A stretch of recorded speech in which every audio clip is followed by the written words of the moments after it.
Hey guys, welcome back to Seller Sessions on a Saturday. Today is an in-depth profile. We're going to be speaking to industry unicorn, Michele Venton. Michele is also one of our lead hosts for Branded by Women, amongst other things. How are you doing today, Michele? Very good. Thank you, Danny. Thanks for having me on again.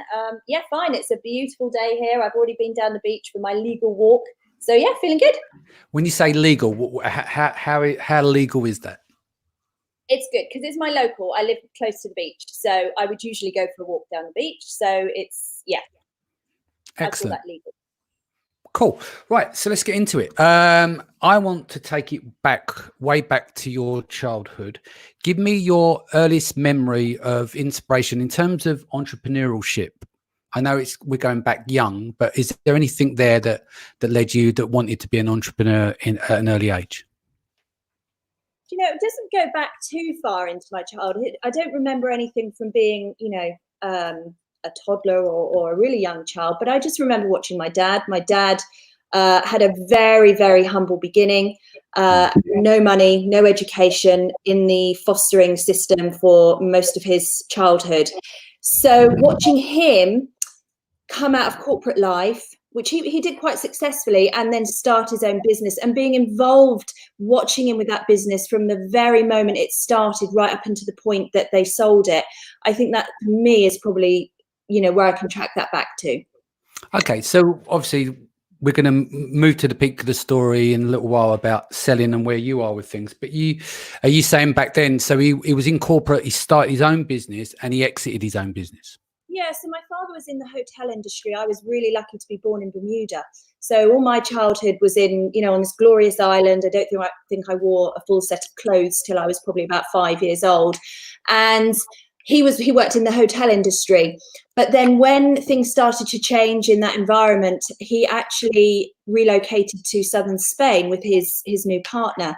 And he didn't speak Spanish. He was Canadian.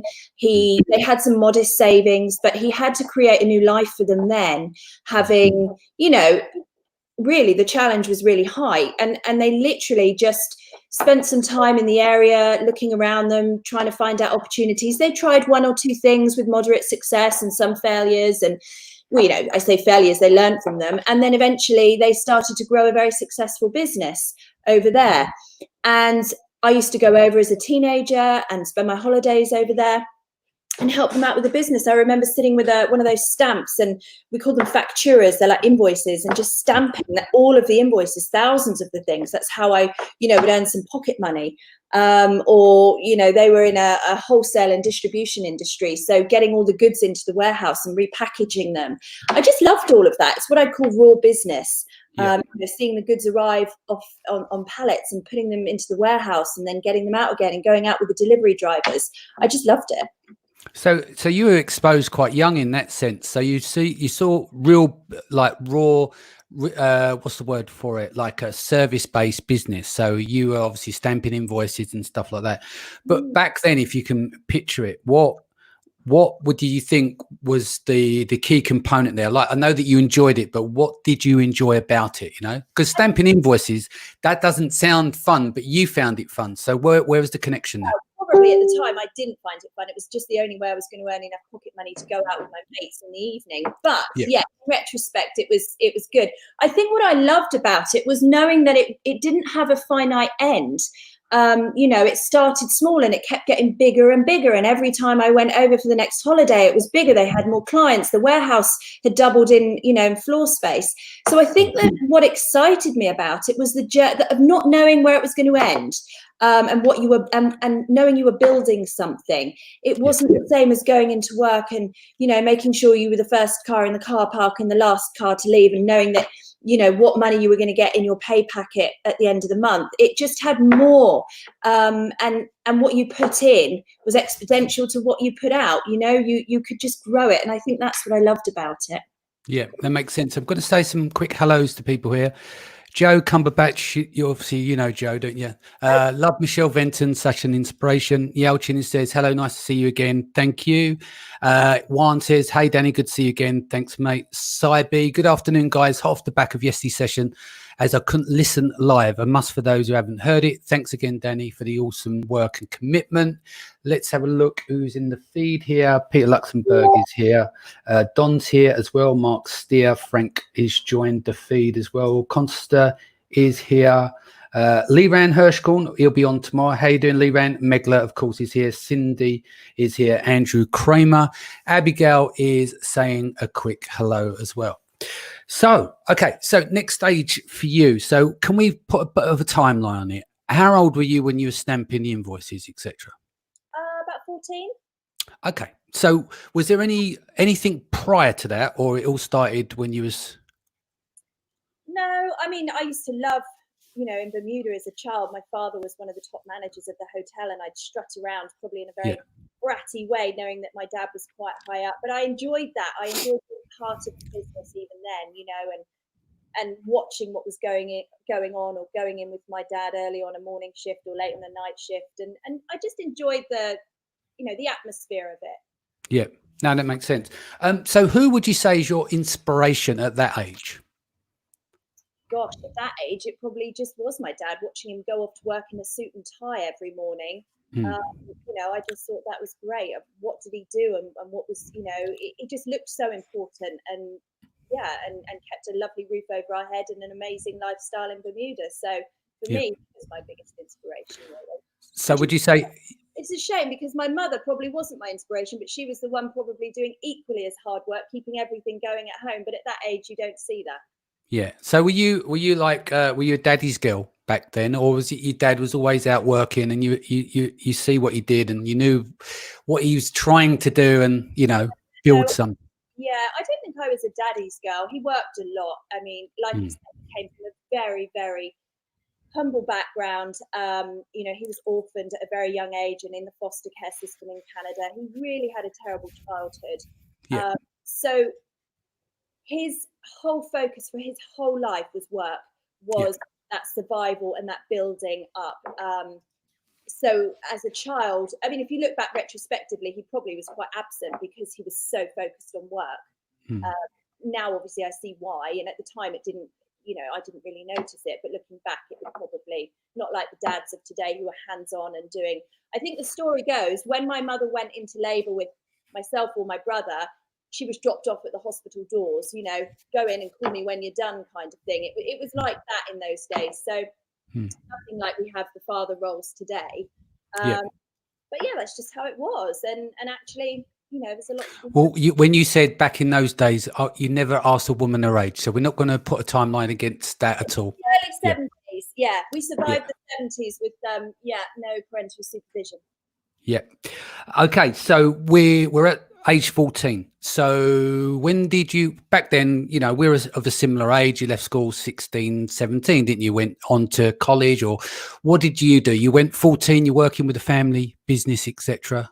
Yeah, well, he was in Spain, so I wasn't really working. I was with my mum in England. And again, that's quite a focal point for, I suppose, where my inspiration came from. Because while my father was in Spain working very hard and building up this company, it was my mum who was left to bring up two children at a time when, you know, interest rates were sky high. And I felt very, I suppose, looking back, when I try and trace back my why, which is so important, isn't it, when you become an entrepreneur or you're trying to achieve your goals, you need to cling on to that why, is watching my mum almost, I would say, trapped by her environment.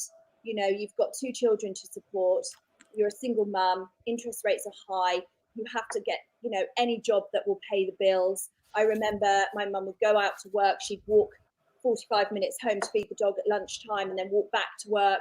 And then, you know, it was a really, when I look back at it, I suppose that was my big why, was that I didn't ever want to feel trapped like that. I always wanted to have options.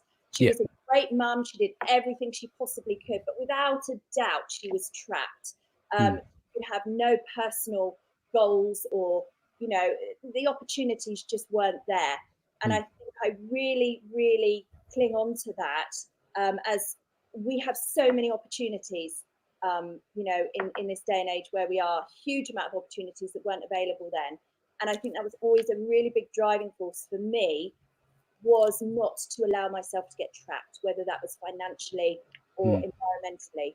So my father was in Spain working, with the business, but that was fine. He didn't have children under his feet. He didn't have childcare responsibilities. He literally had, 15 hours a day to build that up. Whereas my mother, looking after the children with no income, low income and no money, she didn't have those opportunities. So it's very unfair of me to say my father was created, success and built something, because he had the opportunities to do it. My mother didn't. So it's very two different outlets there, and I'm very aware of both of them, and don't judge either of them for it. Do you feel it's almost like what you do now, part of your drive, is you're compensating for what your mum missed out on? So you're carrying from both parties, the inspiration from your dad, and it's like, mum, I'm doing this for you as well. We're on this journey together, because we'll get to mum later, because there's a lot of stuff to talk about mum. Yeah, absolutely. And I think, not just as a mum, as dads as well, your childhood plays such a crucial point, even if you're not aware of it at the time. But yeah, it does certainly mold who you are. I'm just going to quickly be popular today, so let me just say some hello. So Tiff's back. She says, good morning. Owen's here, says, how you all doing? Sylv says, can't watch now, but we'll replay when back. Michele Venton, I'm your #1 fan. Tiff says, she looks 22 to me. Love heart. Christine says, hello. Stuart says, hi there. Athena says, absolute goddess. Miss Michele Venton, love everything about this lady. Adam here, you are a star for sure. Debbie's joined us in the feed here as well. Jennifer's here. A few more joining. So we're going to get to the next step. So we've covered that period of 14, 15, 16. What was your first, I'm not called a real job, what was the first job external of the family business? Oh, my best job. I worked in a wholesale warehouse with my brother. So a bit like Booker's, or I don't know what the American equivalent of that would be, where all of the small corner shops go and stock up all of their shelves.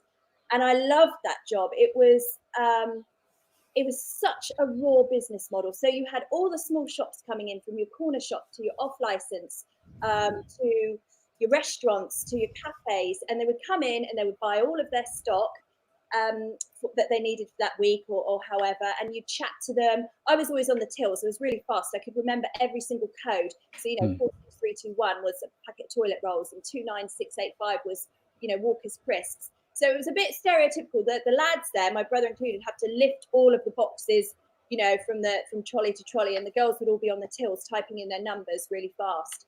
And I absolutely loved that job, because it was really varied, but I just loved that. I suppose I've always had a love for what I call raw business, goods in, goods out, customer service, all of that. I love it. Yeah. So where did that take you next? Because you've done corporate, but we won't jump too fast. So let's timeline it here. 2021, what were you doing there? Did you go and get educated in a certain area? Did you study? What was your thing? I tried not to. I went to Spain for a year and refused to go to university. Love that. Yeah. I was going to go. And then my mother, without me knowing, got me onto a degree course at Nottingham University. And I had something like 2 weeks to get back. And I was refusing. I'm not going.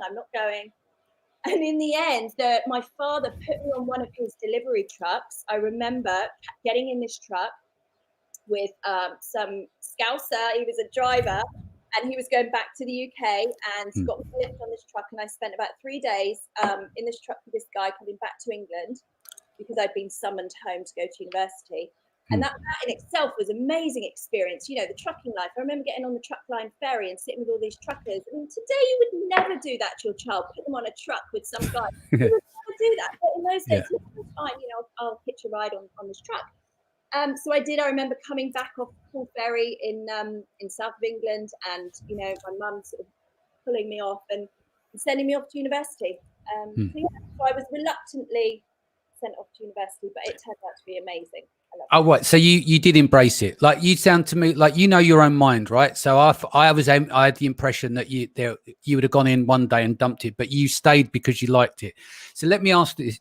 And you probably know my opinion of this. I don't need to go into it again. What is your take on the school and the school system?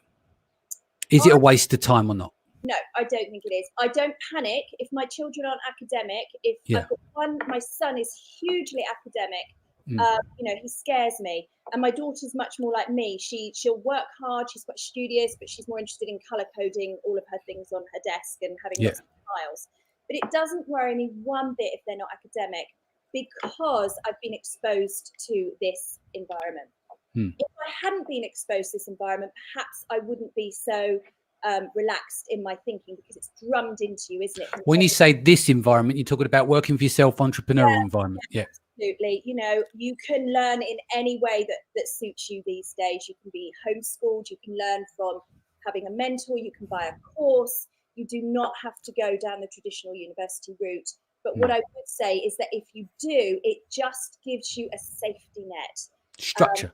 Yes, absolutely. And unfortunately, if you do want to enter the corporate world, if that is your calling, you know, if you'd like to be an engineer or you'd like to be a teacher, you know, you do need that formal qualification.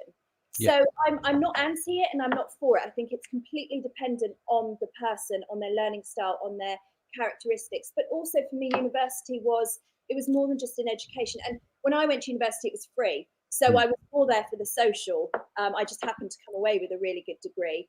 But these days, because it's so expensive and you have to pay, I certainly would not push my children down that route unless it was for them. So remind me again, what did you complete? Was it graphic design, did you say, at uni? Oh no, I'm the least creative person out there. No, business. Oh, you done business. Okay. So you passed with honours. How old was you there? I won't say what year. What? I started at 21, so I took my year out in Spain, so it was about 25. Okay. And then where was corporate life? Because you just don't strike me as someone, you're no nonsense. You're like me. You don't do politics, camps, all this kind of bullshit. No. And I can't imagine you tolerating the corporate world. So walk me through that. Yeah, so I mean, that's the biggest thing. When I left corporate, my biggest thing was I am never going to work for another knobhead again.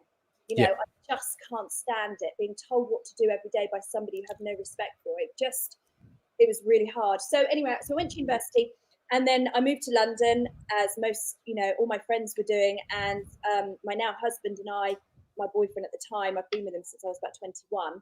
We bought a flat in London and we lived the London life for about 12 years. And during that time, I had 3 main corporate roles, all in marketing and PR, all for the aviation industry, Air New Zealand. I worked for the London Trains Company. I also worked for Honda. I had a graduate program for Honda, which is where, you know, at the time, I thought my corporate life was a waste of time. I just didn't see the value in it. Now, having doing what I'm doing, it has come in leaps and bounds, you know, how much I value that, because I had exposure to customer service, I had exposure to sales, I had exposure to marketing, I had exposure to corporate life. So if I'm trying to model a small startup brand, I at least have that knowledge of how it works on a corporate scale. And of course, it's very different in the sort of niche markets, but it's really stood me in good stead to have that background. But at the time, I didn't value it at all. Well, you come up the same as me back in them times. You were into clubbing and stuff as well, because I know Dan and I know his musical taste, and we've chatted about stuff before. So we're talking, that's in the 90s period, late 90s, early 2000s, were we? There's something on today, some big dance reunion going on. He's inside doing DIY with it blasting. He's 20 on the dance floor. Oh yeah, I know. I think I know what it is. It's 31 years of Centre Force, which is run by Andy Swaller, because Andy Swaller was down the road from me. Him and Jimmy Jungle used to run the Centre Force station and stuff. This is late 90s. So I know the guys. Yeah, and it's today's Centre Force's 31st birthday, which is crazy when you think about it. Anyway, back to you. So done corporate life. Where do we go next? You said you've done 3 turns in corporate. What was the next stage? Well, we did corporate, and then we decided we'd had enough of London. I think 10, 12 years, you kind of burn out a bit, even though Dan is from London. And we decided to move back down to where I'm from, which is Bournemouth in the south of the UK, where the beach is. And I thought, okay, if we're going to move down south, I wasn't getting the clients I wanted that I would get in London, where it was marketing and PR. So I was getting all the smaller clients, didn't really interest me. And I thought, you know, as most women do, I thought, well, hang on a minute.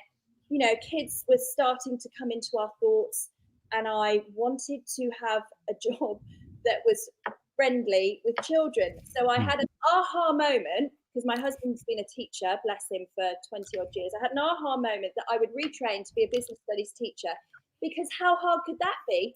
And I get all the holidays. Yeah, but you don't, because you work, it's red tape, and you're doing all lesson planning for 6 weeks. Yeah. I used to be a teacher as well, so I know. Yeah. So I retrained as a teacher, passed all of that, and I lasted about 5 years because it was the hardest job I've ever done.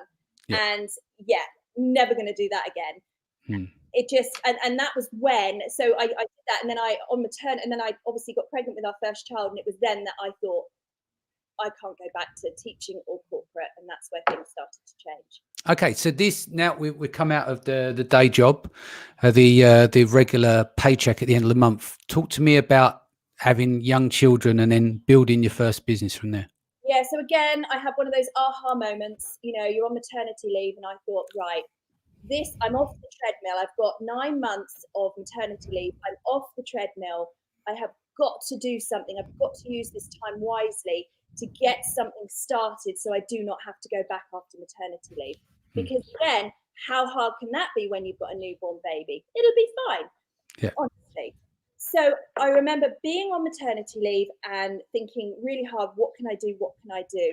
And I decided that, you know, I couldn't start my own business from scratch because I was just about to have a baby. So I signed on the dotted line to open up a franchise.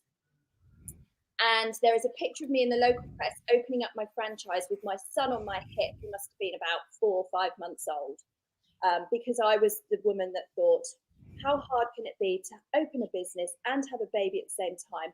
But by hook or crook, I'm not going back to work once my maternity leave is over. So this is my only opportunity of doing it. Yeah. And that's the thing, is when you make that decision, because it becomes final, because it's like, this has to work. There's no way back. And sometimes that's a good place to be, because that fear factor drives you along. Obviously, Dan was working as well, but it's still, you still need both incomes coming to support household and stuff. Yeah. So where do we go from here? So I had the franchise business. I had my son. I put a really good manager in place. So although I was at the business every day, you know, I had somebody really reliable running it. Then I had my daughter, and by this time I'd had another franchise shop as well. So can I ask, or is it private, what the franchise was? No, it was in you know, about 4 or 5 years ago, all of these milkshake shops were popping up. So you had the milkshakes, and you put all the sorts of hideous toppings in them, all of the sweet confectionery. It was in those when they were just launched and they were booming. Right. You know, queues out the door for miles. So we had 2 of those shops. And I just were they not seasonal, if they're, or they were right for the winter? No, because the market is all the teenagers. Okay. So they will have it any time of the day, you know, after school, in holidays, you name it, in the winter. And in the winter we used to do the hot drinks as well. So no, it was it did really well actually, while it was, you know, trending. Yeah. So then I had my daughter, and it was at a point when I had the 2 shops. I had my daughter and my son both at home with me. At this point, we had about 15 staff on payroll, and I just thought, you know what, I can't do this anymore. It was you cannot have your cake and eat it, and women cannot have it all. It was really hard, and I felt like I was not being a great mum. I felt like I wasn't being a great, you know, owner of the business. I felt like I wasn't being a great wife. I felt like I was letting everybody down. You had an imposter syndrome. Yeah, I felt like I was even letting my dog down. You know, he wasn't getting 2 walks a day. I was squeezing him 1. So we kind of had a debrief, and, you know, everything came out about how it was just too much. And luckily, I was approached to sell the shops, and I took the out and I sold the shops. And I didn't make much, but I certainly broke even, made a little bit more. But I learned such a lot from that experience. And so we're going to get to the story later, which is the peak of the story, but would you have said that the selling those stores also helped you set up mentally for selling businesses in the future, because you've gone round on the everything from setting up a company, you know, going through the legal paperwork, interviewing staff, looking at your key metrics, all of those fundamental foundations were there. So it didn't scare me so much to start something up on my own. Makes sense. Going to say some more hellos and read out some of the messages. So Athena says, you set a great example of women, entrepreneur and mothers. Facebook user says, sorry, your name hasn't come up. Long time, Michelle. You're still, where are we? Sounding good, Michelle. Okay. Anna's got some hearts. Henrietta's back. Good morning, Danny and Michelle. Tiff's joined. Sherry's joined here as well. John, Ian Page, Herbie's with us. Giselle is here. Yao Kabili, how you doing, Yao? She's a brilliant lawyer that we've been having on the show on a regular basis. Florin from Down Under, he's back here. It's Silly O'Clock. Matt Phipps, as you know, Kata's partner. Annalise is here as well. Debbie's joined the call. Okay, so next step. We sold, or I say we, listen to me. You sold the business, okay? What was the next step from there? So that was when we still needed an income. My kids were still young. They were, I think my son must have been at preschool and my daughter was at home. We live in an area where we're surrounded by international language schools. It's very popular. We're surrounded by them. And a lot of our friends were taking in international students. So you're becoming like a host family. And we did that for about 4 years. We were a host family. You know, our house was full of students. They usually stayed with us from anything from a month to 6 months from all around the world. And that was my income stream. So we made that decision that in order for me to still be with the children, to be a stay-at-home mum and not go back to corporate, because I knew that once I got back on that treadmill, I was never coming off it again. So, and I also knew that I just needed to get through the early years of my children, you know, not to rush through it, but once they were in school, then I'd have a bit more time to maybe start my journey again.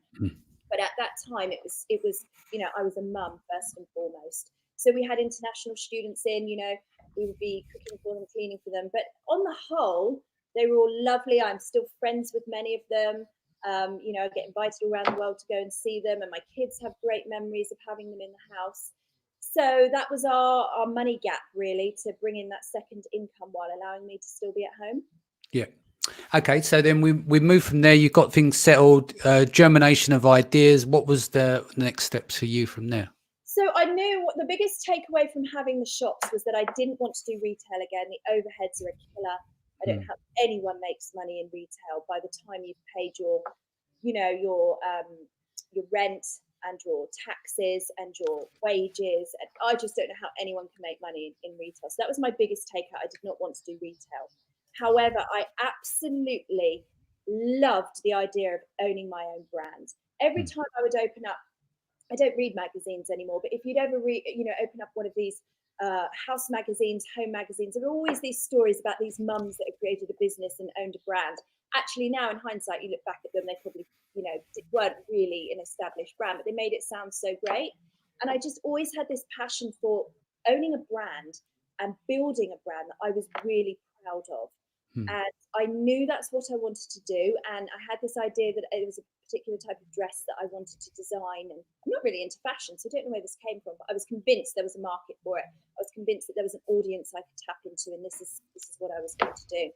So the day my daughter went into primary school, I remember feeling like there was a ticking clock, that if I didn't find an income for myself, I was going to have to go back, sign a contract, and go back to corporate life. Very much felt like, you know, Dan had been so patient with me. He'd, you know, held down the job that he hated as well. He hated his job in the end, the teaching job.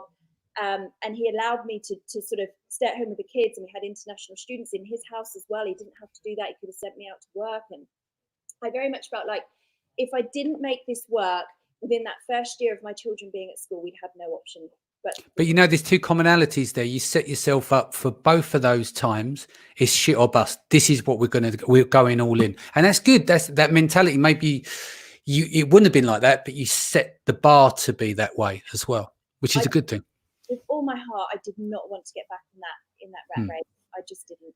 So I did. I said, okay, I had an inheritance. By this time, my father had passed away, and I had an inheritance. You know, we're not talking masses, but I had a nice little pot, and I allowed myself some of it to start my business because he was an entrepreneur, and I knew that it was something he'd be proud of. And I remember him saying to me, Michelle, once you work for yourself, you will never ever go back. Yeah. And that stays very firm in my mind. And so I used this money and I went about getting my dresses. I remember driving all around the place, getting the patterns cut, choosing the fabric. We used a factory up in the East End of London. I used to have to go up there all the time. And I loved that because it was coming back to that raw business. I'd sit there and I'd watch everything being made. And Well, there's a lot of factories in East London, especially where the old Olympic Park was, you know. Yeah. that's exactly where it was. Yeah. A bit rough in some areas, but you know. Yeah, I believe I was from there. Yeah, so I know. Yeah. I know. Dan just keeps phoning me. Are you all right? Are you all right? I'm like, yeah, I'm just walking through some area. I'm not really sure where I am, but you know, it was a bit dodgy. And I remember my first order of dresses arrived, and they're sitting there in boxes, and I'm like, oh my god, I created this. These are amazing. This is exactly what I wanted. They look beautiful. And then I had to sell them, and I had no e-commerce experience. I had no, I didn't know what traffic was. I didn't know what conversions was. I had nothing. And I remember thinking, okay, well, how do I sell these? And we got featured, actually. We got featured on a very popular This Morning show. You'll know it in the UK. Got one, picked up our dresses and was featuring them on a show. Really?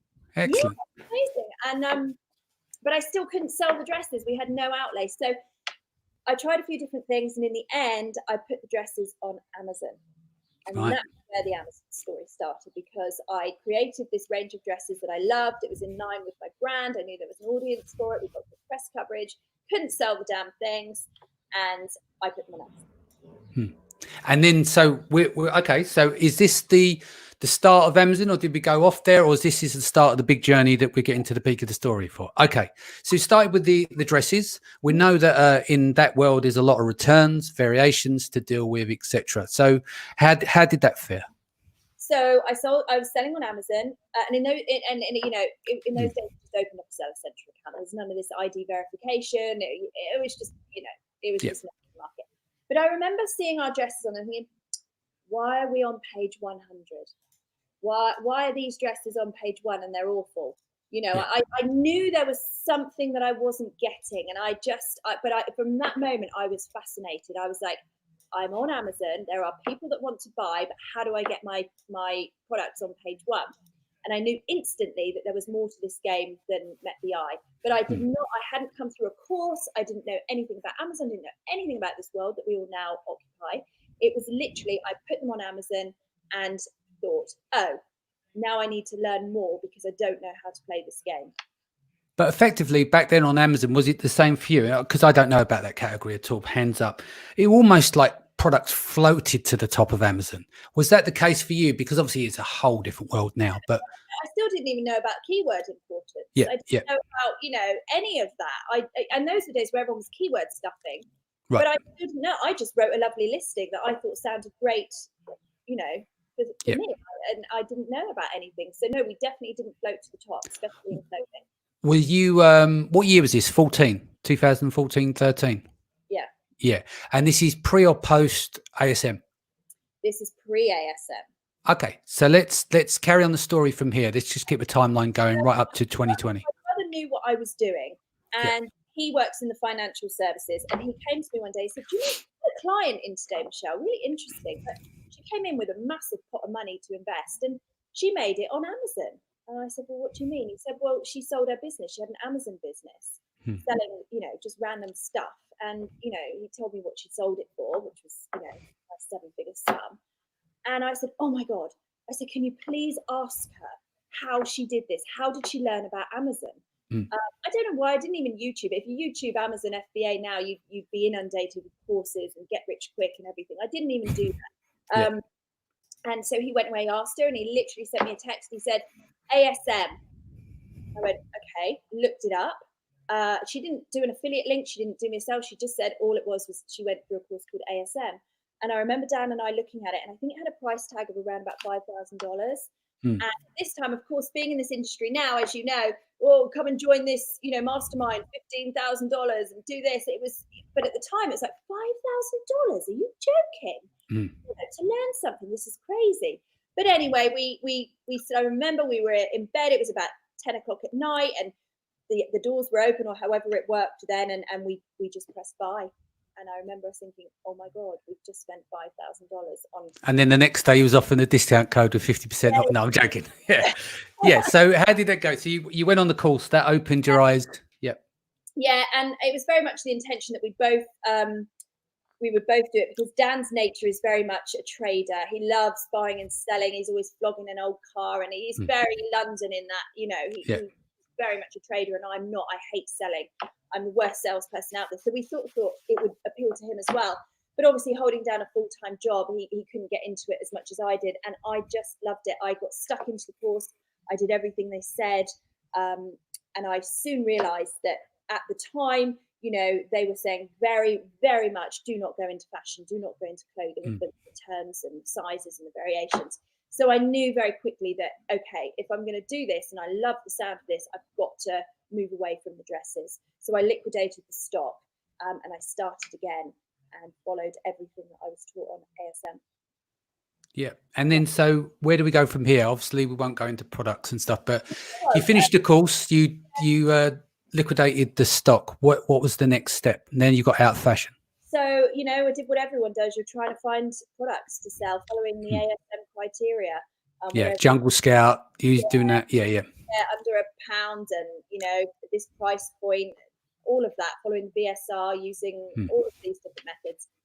So I did what everyone did. We launched a few travel accessories. We launched a few fashion accessories. What else was there? Bath products, random stuff from China, as I call it, and had moderate success. It was certainly providing enough for me to bring an income into the house. So that was the most important thing. It was keeping me off that corporate. Keeping you off the streets, Michelle. Yeah. Yeah, definitely. Yeah.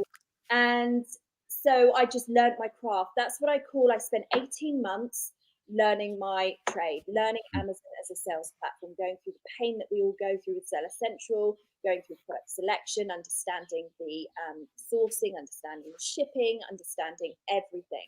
And back in those days, you know, it was all about the algorithm. It was all about hacks. You know, there's a PR spin tool, and there was, oh my gosh, there was all sorts of things going on just in order to rank your product, all the keyword stuffing, you know, going out there and signing up to AMZ Tracker and getting 1,000 fake reviews in. That was the platform we were on. But I learned it all. But I absolutely hated it. It was not my vision of having a brand and an audience. And so you were selling odds and sods basically to a point. When did it crystallize where you built the brand, you took it wide, didn't you? You went into that market. Yeah, so I have to do a call out to Kirsty Verity, who come up through ASM knows Kirsty, because I attended it was a 3-day mastermind in London, and was doing really well. You know, we had several products live on Amazon. We were earning decent income, and Kirsty, for the first time ever, was pushing, or not pushing, but she explained how, you know, you could be a legitimate brand and use Amazon as your sales platform. I'd never heard that before. And it took my breath away. And I remember sitting there looking, because we were doing live stuff on our Seller Central at this workshop. And I remember thinking, what a load of crap I've got here. You know, I just do not want to keep doing this. And suddenly there was an opportunity that I could build a brand. I could use Amazon as my sales platform. I did not have to play this game of selling random stuff from China to anyone using any hack and any spin tool out there. I could realize my vision using the tools that I'd acquired. So, you know, it was, you know, it wasn't a course on how to do that. It was just that I think Kirsty was the first one who had a voice, who had explained that this is what she was doing. And it really resonated with me. Yeah. So where did we go then? Did we just phase out these products, or did we just dump them and get straight into the new ones? I remember and I'm still very friendly with a lot of people. We were in our first ever mastermind group. There was probably about 6 of us, mainly UK people. And we all started ASM 5, and we just came together, and we were in this, mastermind group for about 2 or 3 years. And I remember saying, I'm going to go quiet for a bit because I'm literally culling everything. I'm stopping everything. And I'm going to take a different path. And I remember them thinking, you know, what is she doing? You know, this sounds crazy. Why would you do that? And we had one SKU, and it was generating quite a good cash flow. And I remember thinking, I don't want it. And everyone's like, what, you can't just kill this SKU. You know, you're going to give it away. Some hijacker's going to nick the SKU. I don't want it. It's blurring my vision. It's just noise that I don't need. So I came away for 6 months roughly, and I literally built my brand, my vision. And I set the foundations up, and we were probably live again in about 4 months with the first SKU, and it just scaled up from there. But once I had that change of mindset, that I was not an Amazon seller. I was not a hacker. I was not playing the algorithm game. And obviously we need to know the algorithm and you need to know what Amazon's all about. But I was using Amazon as a sales platform for my brand. That's when the noise quietened down. I started to feel some respect for what I was building, and everything just slotted into place for me. And I gathered momentum personally and, professionally as well. That makes sense. So what was the steps from there? You obviously, did you launch one product and then just go crazy SKU after SKU, or was it a steady flow? Yeah, it was pretty much a steady flow. I knew the first 5-7 products I wanted to launch. I knew my audience. I knew what products they wanted. I knew that if I could sell them one of these products, then I'll just launch the next one, and I'll launch the next one, and I'll launch the next one, speaking to the same audience every time. And it just became so much easier, so much easier. And so one factory, you got, would you find that you got lucky? You got one factory, you could just have a pipeline? Because sometimes it's tough, isn't it? Yeah. No, we in the end, we probably had about 8 factories, 9. Oh, okay. Yeah. Logistical nightmare then, really, if you're dealing with that many factories. But we have a really good, she's now what I would call one of my really good friends. In those days, you'd call her my sourcing agent, but she's much more than that now. And without her on the ground in China, I wouldn't have been able to achieve it was very much a team effort from everyone in the team. But she was worth her weight in gold. So she was able to juggle all the factories. I think we had like about 2 factories that did 3 SKUs each. Another factory that maybe did 2 SKUs, and then some that did 1. Yeah, it was quite logistical, but it worked. And because I had the team in place, it was manageable. So, but did you consolidate these onto to simplify the shipping, or were you just running lots of shipping, like instead of having like 2 or 3, 4 turns of inventory a year, were you consolidating that way, or were you constantly got something on the sea or air? No. So again, when you're in this game as a solopreneur, you're wearing so many different hats and your head is spinning all the time. And I always tried to simplify things as much as I could. And again, going back to my corporate days where I could learn quite a few lessons, I decided I wasn't going to do order on demand, constantly that yo-yoing of being out of stock, being too much stock. So we went to a quarterly basis. So I would do financial forecast, sales forecast based on what we sold last quarter, what I thought we were going to sell this quarter, and we would place our orders quarterly and quieten down a lot of the logistics because we could consolidate the shipments, and the invoicing could be done much cleaner. So we moved towards a quarterly system, and it was all done on detailed forecasts and actuals. Same as it would be in corporate. What were our actuals? What were our forecasts? Are we meeting our forecasts? Are we down on our forecasts? The only negative thing with that model is that when the storage fees changed and obviously the storage got more and more expensive, you had to be really confident in your numbers. Yeah, that makes sense. Let's talk teams. You built out a team. How big was the team before you sold the business? I think we had about 7. Okay. That's yeah. But I went against the grain.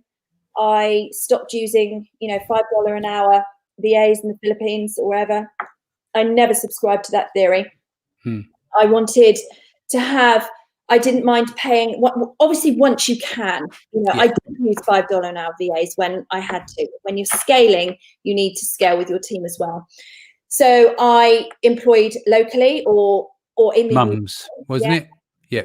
Former corporate mums who are very knowledgeable, knows what they want to do, struggling maybe to get back in, but having the opportunity to.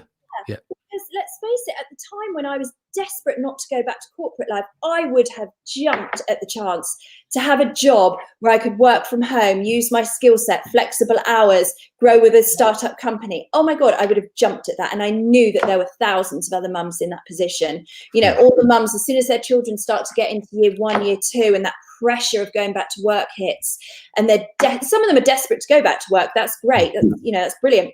But so many of them are desperate not to have to go back to that life. So to have that offer of a contract that I could offer, I knew that I was going to get highly skilled mums that were really motivated. I was able to offer them slightly less than they would get in their corporate life because they didn't have travel, they didn't have parking, they didn't have childcare.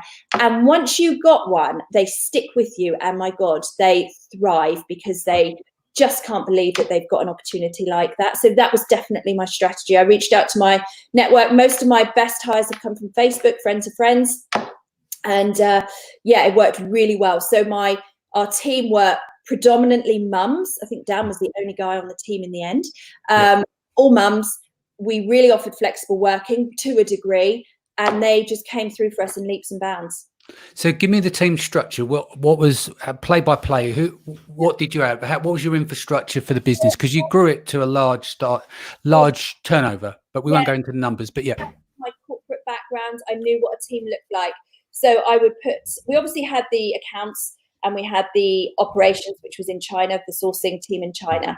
Then I had what I would call a new product development manager. So that was everything from coming up with ideas of new products to checking out the keyword research, making sure there was demand on there, going out, liaising with the Chinese team, getting samples in, branding it up.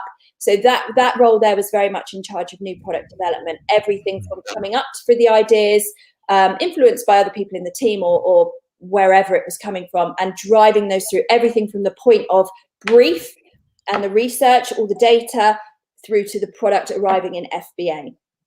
Then we had our marketing manager, who was everything from the photography, the video, the copywriting, using the keywords. Everyone had to have a basic understanding of the Amazon algorithm.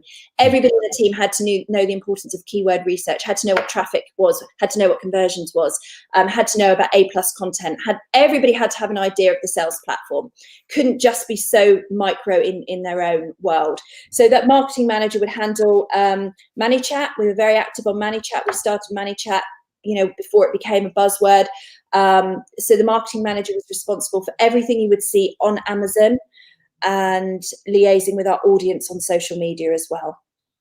Yeah. And then we had our Amazon sales manager, who was responsible for everything on Amazon. So looking at the traffic, looking at the sessions, looking at the stock, looking at the customer service, looking at everything that happened on the platform side of things. Yeah, all your business metrics and stuff, your reporting, etc. Yeah, very much closely. So if we had a problem with conversions, if we noticed a skew was coming down in conversions, they'd liaise with the marketing manager and say, okay, or the new product development manager, we've got a problem with this product, it's getting low reviews, go back to China and fix the product.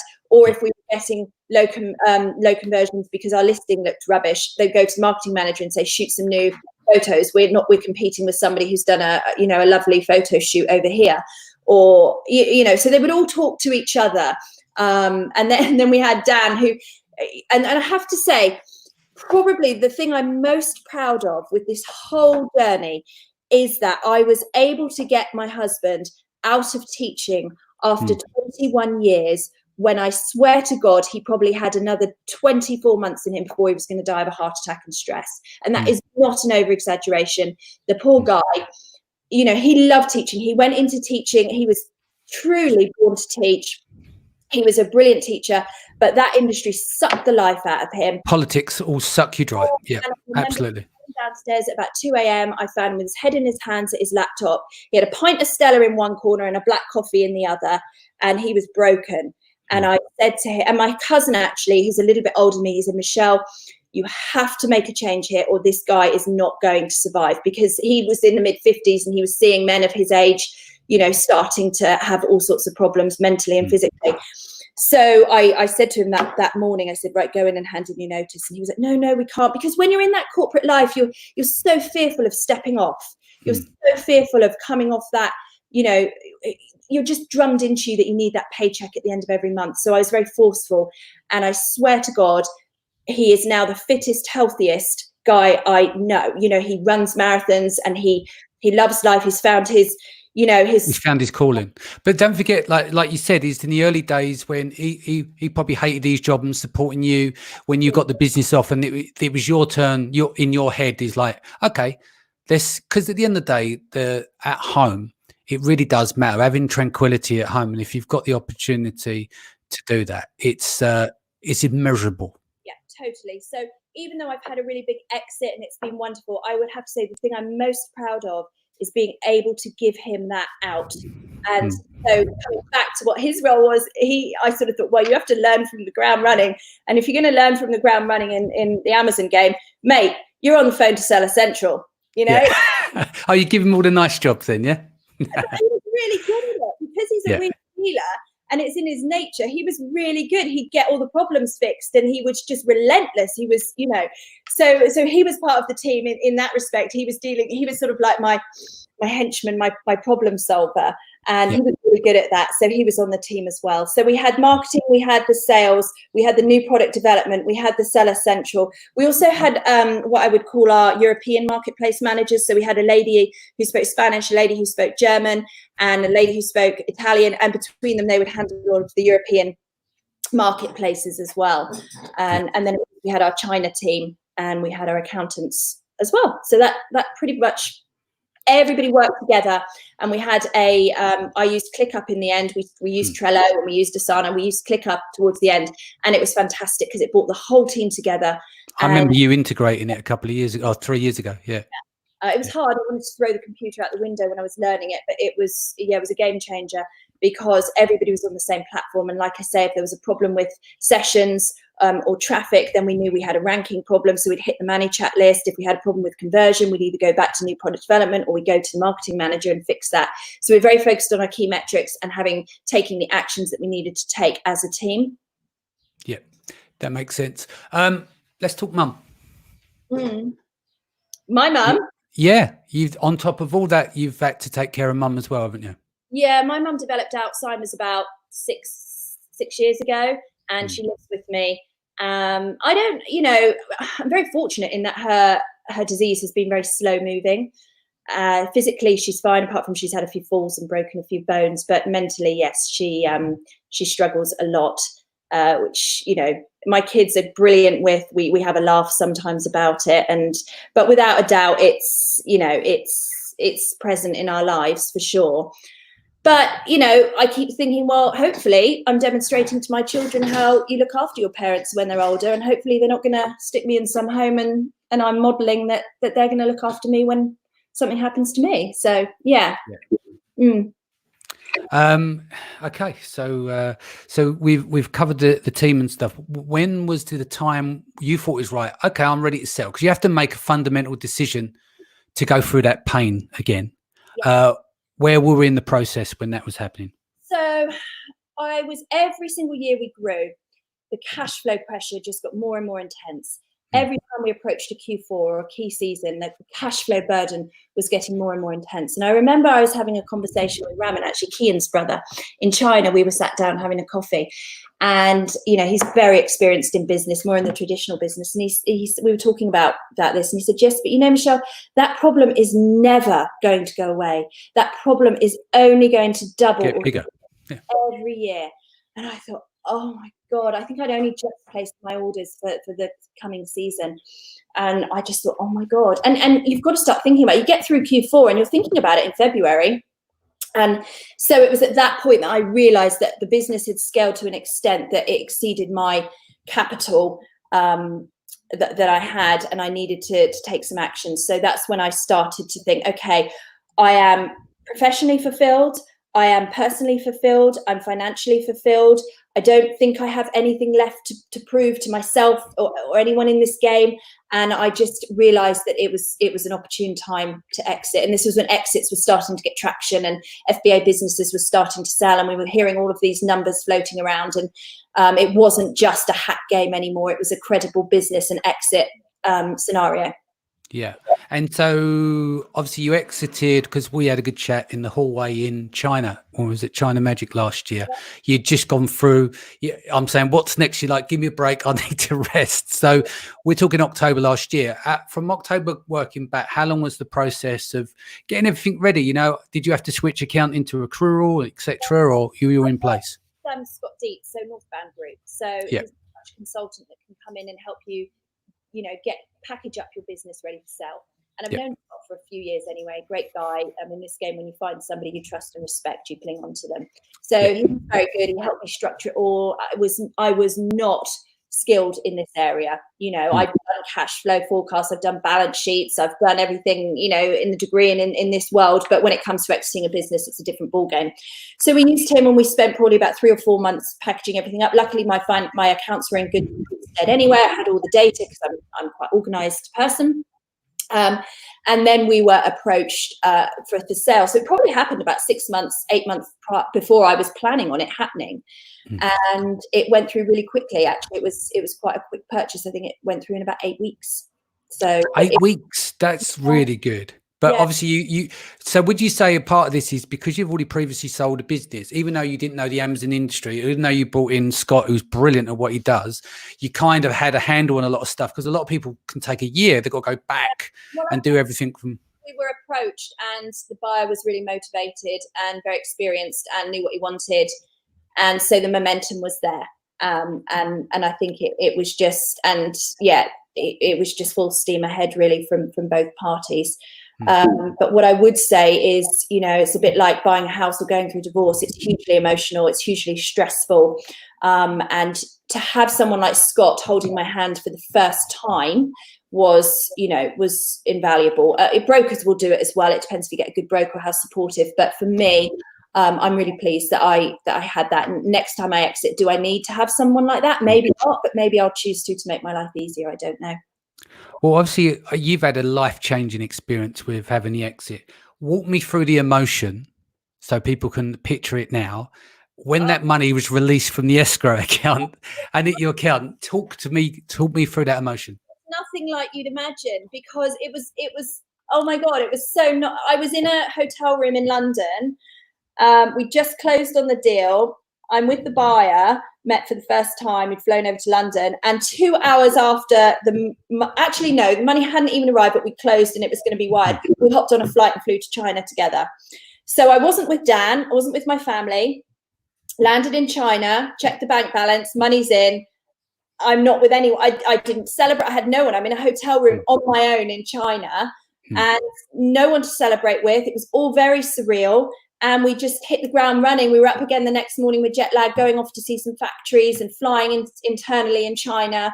And I have to say, thank God I had the China Magic crew. I wasn't with China Magic this year, but thank God I came down to breakfast and I saw about 10 or 12 friendly faces sitting there. And I just wanted to cry because I hadn't told anyone. I had nobody to tell this had happened to. Dan was still asleep. And I remember a couple of them, Samantha and Athena, they just cried for me. They were so happy for me, genuinely happy for me.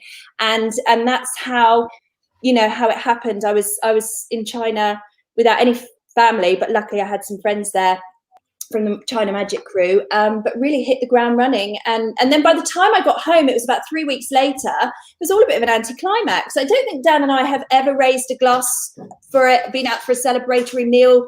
It just happened. It was, we still haven't done it. Do you think you missed a moment there then? Because obviously you've been on this journey together 21 plus years. Definitely missed a moment, but Dan and I have a habit of doing that because we create our own stress. So as soon as something comes to an end and you think it's going to be celebrated, by that time we've already created another roller coaster that we're on. So that's just kind of how we roll. But yeah, we definitely missed a moment. And so post-rest, me and you were chatting in October. You're like, leave me alone, Dan. I'm not jumping on nothing now. I need to have a feel around what's going on. So what was next? You went through we'd spoke since then. I won't say what we spoke about. You can say if you want to say what we spoke about, but I know you were thinking about different ideas and maybe what do you do, like wealth management and stuff. So what have you been doing since then? So some people, they've got 2 or 3 Seller Central accounts, so they exit a business and they carry on. I did not have a second Seller Central account. I'm very focused on what I'm doing. I can only focus on one thing at a time. So when we sold, it was very much, well, what now? And at the time I was like, I never want to hear the word Amazon again. I never want to speak to Seller Central again. And we started looking into, okay, what do we need to do next? You start looking into other forms of income, property, and you look at portfolio and you look at everything. And no matter which way you go, you've got a steep learning curve ahead of you. And you've got to find the energy for that, unless you literally are going to go and sit on a beach. But that was never an option for me. So we kind of just learned a lot more, listened to more podcasts, tried to learn as much as we can, trying to feel our way.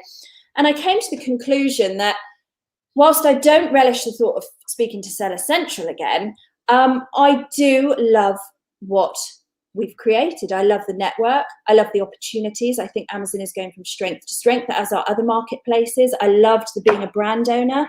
And, you know, let's face it, the returns are really good when you compare it to other forms of income. And I know this, and I know the game. I've got a fantastic network around me. And let's say I decided to go into property development. Well, I don't know anyone. I don't have a network. I would imagine it's more stressful than this. I don't think there is an easy option out there. So, and I'm too young to just retire and do nothing because I'm still growing. My kids are watching every move I make. I didn't want to just stop.